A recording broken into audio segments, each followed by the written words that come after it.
What is going on, Buff Nation, and welcome on into the Sko Show, powered by Peckish, right here on Mile High Sports, talking all things Colorado Buffaloes, and we've got a great show lined up for you today. The Buffs take down Texas Tech. Iowa State loses. Travis Hunter is the Heisman favorite. The Buffs are the favorite to win the Big 12 and make the college football playoff.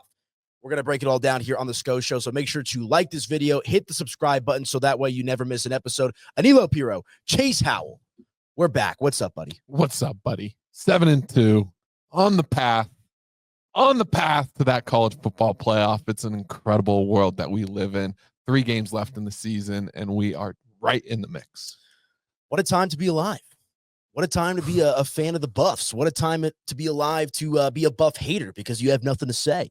No, they have had a lot to say this week. It's been surprising. They're all flipping. They're all trying to join the bandwagon. They're all writing apologies to Coach Prime. I don't need your apology. We all know where you stand. We don't need you to start glazing. It's middle November. The time to glaze was back in August when we were sitting here talking about how this Buffs team could be pretty good. And nobody in the national media wanted to believe it. And now they're all writing their apology articles. Even the local columnist at the Denver Post is writing his apology article. Did he really? Everybody is doing it. Are we talking Keeler? Keeler wrote a little something this week. Ooh.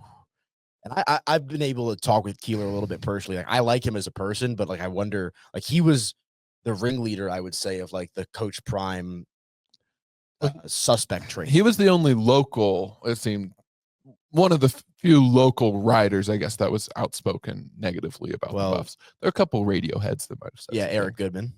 Well, yeah. Where is that guy? I haven't seen him in forever. Where is Goodman? No, I'm just playing.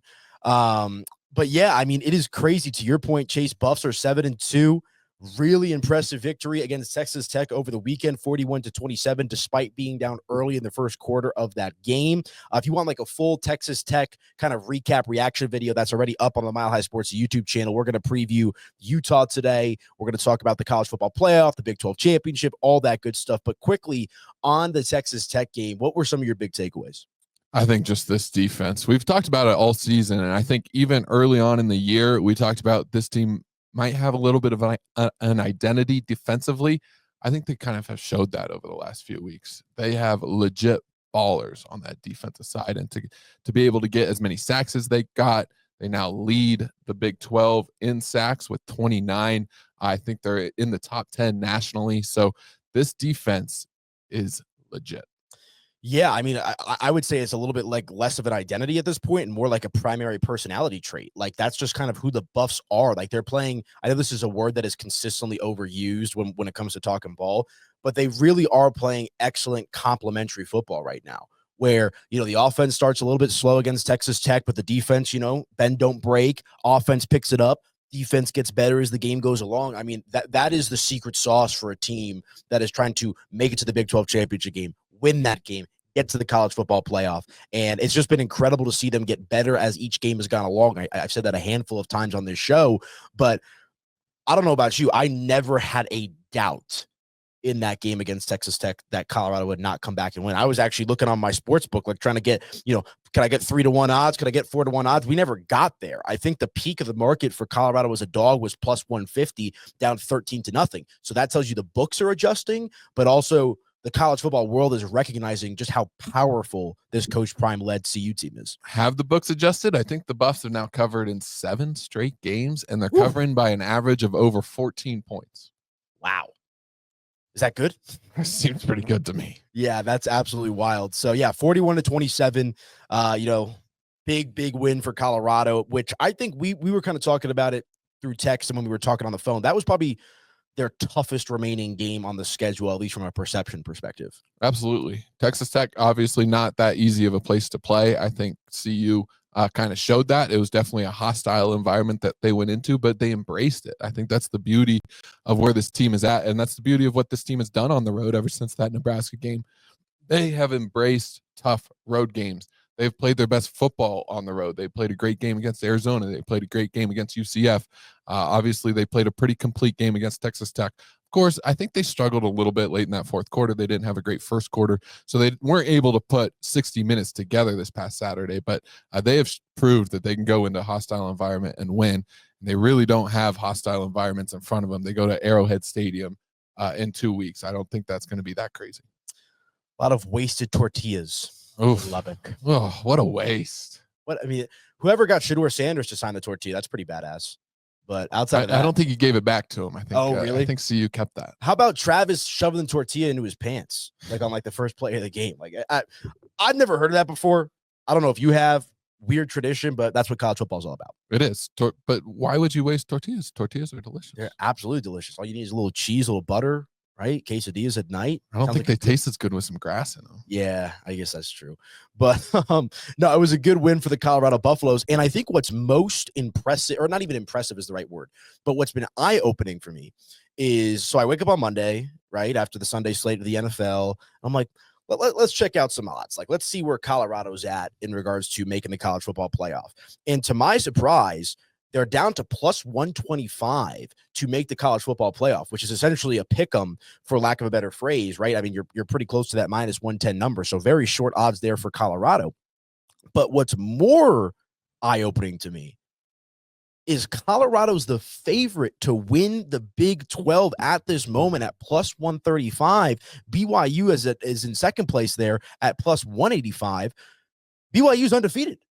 Yet Colorado has the shorter odds to win the Big 12. I mean, what do you just make of that as a whole? I think it shows you that if BYU and Colorado wins out, and maybe the odds makers are looking at it as BYU might struggle a little bit down the path, but it shows you that CU is going to be favored and might even be favored by at least a touchdown against BYU on a neutral site. I think it shows that CU has the best chance to win the Big 12 because they're going to be favored in that Big 12 championship game if both teams win out. Wouldn't that be something? How far we've come, to being a 14.5-point underdog against UCF about a month ago to now potentially being a 7-point favorite on a neutral field against an undefeated BYU team who I think is beatable.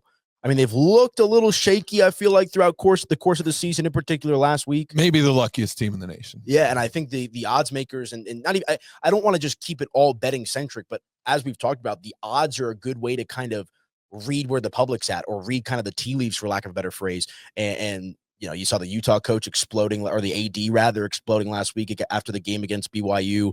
And, their schedule's been pretty much similar to that of Colorado, I would say, in regards to strength. Yeah, they've played a lot of the similar teams. They had a tough non-conference schedule, just like CU did. I think they're ranked pretty high in terms of strength of schedule. But what we've seen is them just get lucky late in these games. They had a close game against Baylor a couple of weeks ago. They obviously had that close game against Oklahoma State. I think Utah should have beat them last week. So they've just played a lot closer games where I think CU has looked more dominant over the last few weeks. I think that's the right way to phrase it, dominant. Because, like, Colorado, to your point, they've covered 7 straight spreads. Some of those were as an underdog about a month ago, a few weeks ago, whatever it might be. But they have done just such a good job of flexing on these other teams, right? Just like looking like they're in a different level of football, right? Like, obviously, these other teams are going to have their opportunities, right? Texas Tech, as we mentioned, went up early. Baylor there about a month ago had some moments. CU had to come back and win late there. But you've seen that when Colorado is firing on all cylinders, they just might be the cream of the crop of the conference. They're just so much more physical, and it seems like they're so much more talented, especially on the defensive side. We just watched them bully Texas Tech in that third quarter, and a few of them borderline some personal foul calls. But the way that they were tackling and how physical they were, you could see that Texas Tech was scared to get hit by this Colorado team. And I don't think I've seen a Colorado team be that physical in a very, very long time. And I just think it's the talent level that they have. And they're so much more talented than a lot of these Big 12 teams. I thought it was interesting. Will Shepard talked at a press conference yesterday, and they asked him, how does the Big 12 compare to the SEC? And he basically said there's no comparison. These Big 12 teams, I don't think, have the talent level of the upper echelon of college football, but I think CU has shown that they have some serious talent level. Yeah, and it's going to be interesting, especially if they are able to make the college football playoff. Or let me say this, I'm going to manifest it. When they make the college football playoff, because they're likely going to go up, top 12 teams in the country, whether it's a Big 10 program or an SEC program, that's going to be a very interesting kind of litmus test to see just how developed and mature this CU team is with their talent level and whatnot. But, I think the one other thing from the Texas Tech game and just kind of circumventing this as a whole, no Jimmy Horn Jr., who's been, one of the big impact players for CU on offense. No Jimmy Horn Jr., no problem, right? You got Will Sheppard, you got Travis doing his thing, you've got LaJohntay doing his thing as well, and they're just so deep when it comes to their depth at wide receiver. But also Shedeur Sanders, like I'm seeing a lot of people talking about he needs to be higher up in the Heisman, rankings, whatever it might be. I think last I saw he's 8th, which is, whatever. But I've also seen some mock drafts where Shedeur Sanders is now going to be the top quarterback taken in April, which I think just speaks to how everybody's starting to come around to the perception of Colorado. It's no longer this, dog and pony show where it was like this cool story with Prime and he's bringing his kids and they're going to have some fun and get them to the next level. It is still a little bit of that dynamic, but it's also, this kid is really freaking good. And this team is really, really good. I have a little bit of a theory when it comes to Shedeur Sanders and just the Heisman odds. I feel like if you were listing the Heisman race, Shedeur might be a little bit higher. I think Shedeur deserves a trip to New York. I think he deserves to be a finalist. But when it comes to the odds, I think a lot of the odds makers and even the people that are placing these bets know that Shedeur's not winning the Heisman over Travis Hunter, right? Which I think has really hurt his Heisman odds throughout the whole year.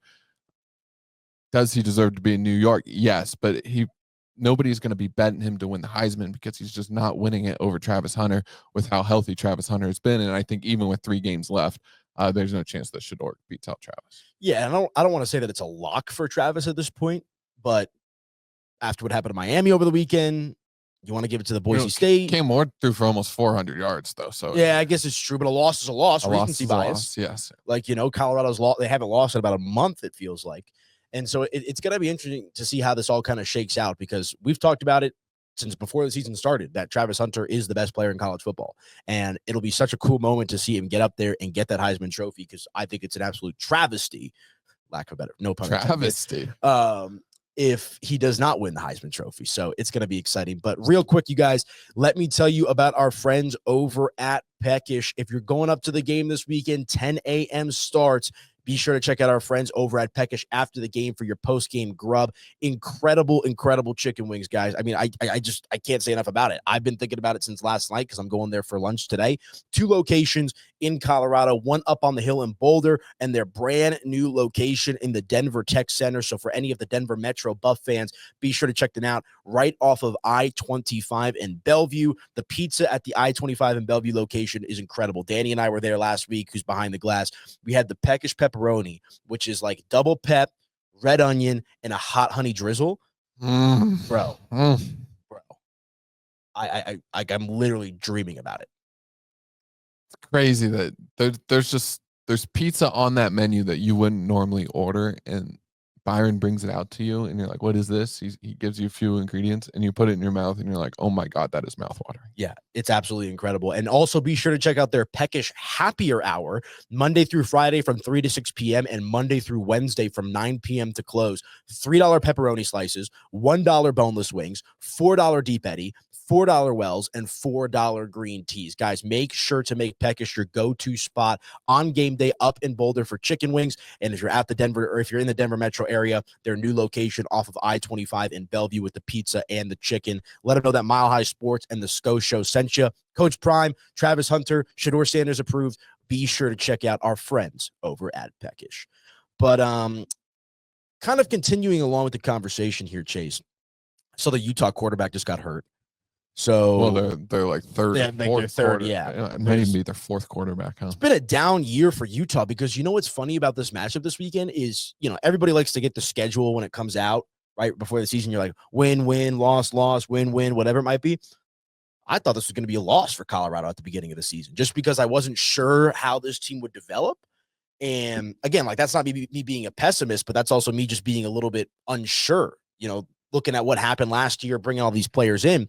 But it's crazy how now Colorado's the team on the rise, and Utah, largely due to injuries, a team that, in the Pac-12 was, the creme de la creme most years, is now kind of falling off. Yeah, Utah has been a perennial power in the Pac-12. People expected them to be a power in the Big 12. I think they were picked to win the Big 12 by a lot of people. But the teams that people were picking to win the Big 12 just are not as good as people expected. And a lot of those teams are CU's next 3 opponents. Kansas, Oklahoma State as well. I think the only team that people were picking at the beginning of the season was Kansas State, that has actually played pretty well this season. So it's just been a complete switch of what was going to be expected. And I think Utah is always going to be good under Kyle Whittingham. He's one of the best college football coaches there is. But when you have this many injuries, when you're rotating through all these different quarterbacks, even when Cam Rising was healthy, he didn't quite look like the Cam Rising that we had seen over the past few years. That means you're going to struggle. I think a lot of people expected Cam Rising to even take another step as he's been getting older. He's now probably working on his doctorate degree at Utah. I think he's 24, 25, which is great for him. But Utah is not what we're used to. And now that you have Utah at home, this is a great opportunity to beat them. I don't think they've beat them since 2016, if I'm not mistaken, the year when they won the Pac-12 South. So this is a great opportunity to finally beat that other team in red that is a border state. Absolutely. And Buffs are a double-digit favorite. Minus 11.5 is what I'm seeing right now. Early start, 10 a.m. So set your alarms. We're going to be at number 38 for the Mile High Sports Watch Party. So come on down. But, that's kind of showing you how much people are starting to believe in this team. And granted, yes, Utah does have their injuries, as you alluded to, but 11.5 points is pretty steep. I would have guessed it would have been the other way before the year started. If you had to say project the line for Colorado, Utah back in August, I would have said, I don't know, Colorado plus 10. It's significant. What was CU against Colorado State? What was the spread? 7.5-ish, I want to say. This is the first double-digit favorite spread that they've had all year. That sounds about right. They may have been double digits against CSU, but I that was also coming off a loss. I don't think they were. Yeah, I don't think they were. I think it was single digit there. It was obviously single digit against North Dakota, just barely. I think it was around 8. It closed around 8 or 7. So this is actually the first double-digit spread that they're going to have to cover, and obviously for good reason. We talked about it. They've covered 7 straight games by an average of over 14 points. The Bucks have to start adjusting to that, and I think this spread actually opened closer to 8.5, 9. We got a little bit news about the Utah quarterback that they might have to go to a fifth stringer. I think he's a true freshman that's going to play this week, so that has made the line move a little bit more, and now they got to cover double digits, which might be a little bit more tough. I don't know if we believe in CU covering double digits. I think that they win this football game, but Utah, they still have some dudes defensively. I think that the CU hasn't quite seen a defensive line and a pass rush like this in the Big 12, maybe since the Nebraska game. So they still have some dudes defensively. I don't know how Utah will be able to move the football with how good CU's defense has played over the last few weeks, but this is still going to be a difficult game. I don't think it's going to be a walkover. I think every conference game is going to be difficult. So to see a double-digit spread, I think it's a little bit surprising. Yeah, and it's kind of hard to dive into the minutia of this matchup because of the injuries, as you kind of alluded to. Like, we know that Utah is a very strong team on defense as well. But I think at the end of the day, Chase, like, I'm expecting a Buffs victory. But I think it just comes down to, can they keep playing the way that they have been playing? Like, I don't think you worry too much about Utah. That's no disrespect to them, but to your point, Colorado's the healthier team. They've got momentum, right? They're playing as a unit, that complementary football, which we talked about earlier in the program as well. And so I think as long as Colorado controls what they can control and focus on themselves and put their best foot forward, they should win this game. Yeah, I think that they are very clearly the better team. Just watching Utah, I watched most of that Utah BYU game, and I thought Utah's defense looked really good. BYU really struggled to move the football. So I think CU's going to get a different look than they have on the offensive side of the ball. But I just can't imagine, with the way that this defense has been getting after the quarterback and the amount of pressure that they can put on and their ability to stop the run, especially early on in the football game. I just don't see how Utah is going to be able to move the football. So as long as Shedeur Sanders can be Shedeur Sanders, as long as he gets just enough time in the pocket, I really don't see how Utah comes out. For any of you guys watching on the Mile High Sports YouTube channel, drop a comment. Let me know your score prediction. How do you see this game shaking out between Colorado and Utah coming up this Saturday, 10 a.m. local time here in Colorado at Folsom Field? And I just want to throw this out there. I want to play the clip as well, because I said Folsom Field, and it got me thinking about this. What is up with this nonsense about Coach Prime going to the Cowboys? And let me say this as well. I'm a Dallas Cowboy fan. I would love Shedeur. Are you still? Even after all this you've gone through? I'm like season? I don't really support them right now. Like, I'm on year 3 of my self-imposed ban of wearing any Cowboys merch.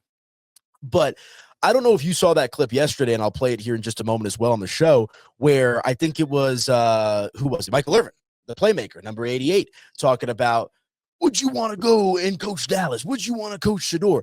And Prime, like, literally picked up his laptop like this, and he's like, let me show you where I'm at. And he just pulls up, and it's Folsom Field with the flat irons behind him. And here's the thing. I don't want to dive into is the Coach Prime staying or leaving conversation. I don't think he's going anywhere at this point. And he pretty much confirmed that in the video clip, which we'll play for you right now here on the Sko Show. And can I segue with that? Because no place needs people to encourage people to be better than they really are, besides Jerry Jones and the Dallas Cowboys. Now, I know you focus day-to-day. I know you're a day-to-day man. But can you think about some days? Let me take the computer here, because you starting to talk that talk. I got to show you where I am. I love it where I am. What are you trying to say? What are you trying to say? I love it where I am. I love it. You already know you're going with it. I love it where I am. I love how Coach Prime already knew where Michael Irvin was going when he started talking. He knew exactly what he was going to say. And obviously they have some history in Dallas, but Coach Prime is like, dude, you don't understand. I'm in a great spot here. Coach Prime talked about how much he loves Rick George, even in the press conference yesterday. He loves his boss. Could you imagine working for Jerry Jones? It'd be awful, especially at this point in Jerry Jones's life. I think the only way anybody, whether it's Coach Prime, Bill Belichick, whoever it might be, is maybe this season has jaded Jerry's ego enough that he's willing to relinquish some control. I don't think that's the case, but if it's same old Jerry, hell no, I would not want to work for him. Absolutely not. So even if I don't think Coach Prime is going to the NFL, I think he'd shut down any single NFL team. But even if the Cowboys was a little bit more enticing because he has a little bit of history there, I don't see him going to a place where he's going to be under any bit of scrutiny by his boss. Rick George allows him to do whatever he wants to do. And so I don't think he's the type of guy that wants to go work under Jerry Jones. I don't think he wants to work with professionals. I think he's talked about all the money that they make and how they all have these egos, and a lot of them don't even want to play. So he's not going to the NFL. We don't have to discuss this, but I do like how much he loves Boulder. He started his press conference yesterday with, gosh, it's such a beautiful day in Boulder. How could you not want to play for the Buffs right now? He started to go on walks around campus. I think in the mornings before practices, or maybe right after practice, he goes on his little walk around campus, and he just enjoys all the beautiful scenery around campus. It is the most beautiful campus in the world. So there's a reason to be going for a walk out there, but he really loves it here. And I think he's perfectly set up here. And as long as they can financially support him, which when you win like this, more money will flow in. So hopefully they are able to financially support him. And it's not just putting money in his pocket. I think what he really wants to do is support his assistant coaches. He wants to pay them all the money that they deserve. He wants to keep all of these great assistant coaches that he hired in the offseason around. So hopefully, as long as Rick George can find a way to supply him the money that he needs, I don't really see why he'd go anywhere else. Yeah, I completely agree. He's the king of the castle. Like, to your point, it's the most beautiful campus in the country. It's I don't want to say low pressure environment, but it's sure of a heck lot less pressure than coaching Florida State or Auburn or Florida, even though they're keeping Billy Napier, whatever it might be. He could do what he wants here and do it his way. You don't really have many people to answer to. A lot of people here in Colorado trust his vision and trust his process. So I think it's good. And the one thing that I'll say as well about the jump to the NFL, the reason why I think he's staying, he likes molding these kids. He likes making them better men. He likes making them better football players. And to your point, when you get to the NFL, it just kind of becomes a job. The money's there, right? Maybe the bite to be great isn't there as much, the passion. So I don't think Coach Prime is going anywhere, man. I really don't think that. But I just thought it was an interesting that he, for the first time, it feels like this season, not that he said, I'm staying at Colorado, kind of hinted at the fact of where his head's at. So, and he was asked a great question in the press conference about bringing in recruits. Signing day is only like 3 weeks away. I think it's the first week of December, the first Wednesday of December. So it's coming up fast. And he was asked about signing day and bringing in high school recruits. And he gave a great answer on why they don't bring in 20 to 25 high school recruits. He said, because half of them are going to enter the portal after they redshirt them for the first year. So he wants freshmen that are going to come in right away. And what he said after that is, we have a 2-year personnel plan. We know exactly what guys we are going to target in the transfer portal this offseason, in the summer, and next offseason as well. He wants to keep building this thing. He knows what this roster is going to look like. I think we've seen with the recruits that they're bringing in. Obviously, a couple of big-time predictions this week with Julian Lewis possibly coming on the way as well. You bring in Julian Lewis, you keep on bringing in all this skill talent, all this offensive line talent that they seem to be continuing to recruit, defensive line as well. And I think you can start to see the vision that he has. Coach Prime, he wants to win a national championship. He wants to be the first black head coach to win a national championship. That's his main goal. And I think you can start to see that he's building that thing. And as long as CU can continue to financially support him, as long as he has the boosters, he's going to continue doing this thing. Well, that's the thing. In a Big 12, that's pretty open, right? Like no Oregon, like it was in the Pac-12 last year. Utah's kind of banged up right now. You know, Texas and Oklahoma are no longer in the conference. Like you got to feel pretty good about your chances to sustain the success that you've developed this year. And one more thought on kind of the recruiting path here. When Coach Prime first got hired, the goal was to get as much talent in here as quickly as possible. They did a decent job last year, obviously a much improved job this year. But what I think the success, 7-2, a college football playoff berth, Big 12 championship, what that's going to do is I think that's going to make a lot more of these younger guys that are in high school a little bit more comfortable with the idea of coming to Colorado. Maybe I don't have to go. I could go to Colorado instead of going to an SEC program because I can do this and that, and I can win. And so I think the success on this on the field this season is also setting up the sustainability for Colorado. It's not as much poaching players from the portal and kind of putting together the plane while it's rolling down the runway. Now you can kind of be a little bit more detailed and oriented in your process as well. So I'm excited about it. Like I said, we got the crystal ball. Sounds like Juju Lewis is I think he's favored. Like, I think Colorado's the leader in the pack to flip him from USC. I think Colorado is currently the leader. Yeah, that's a good way to put it. So we'll have to see how it all shakes out. But before we get out of here, let's talk about a couple more things. One more time, let me tell you about our friends over at Peckish here real quick. 2 locations in Colorado, I-25 in Bellevue for the Denver Metro fans, and up on the hill in Boulder. What else do I have to say, man? The pizza, like I said, I've been thinking about it all day. I'm grabbing a slice, maybe 2. We getting some honey garlic chicken wings. I actually had the boneless wings for like the first time, I believe, last week with Danny. And I understand people are boneless chicken wing haters because they're not chicken wings. Gas. That's all I have to say is they were absolutely phenomenal.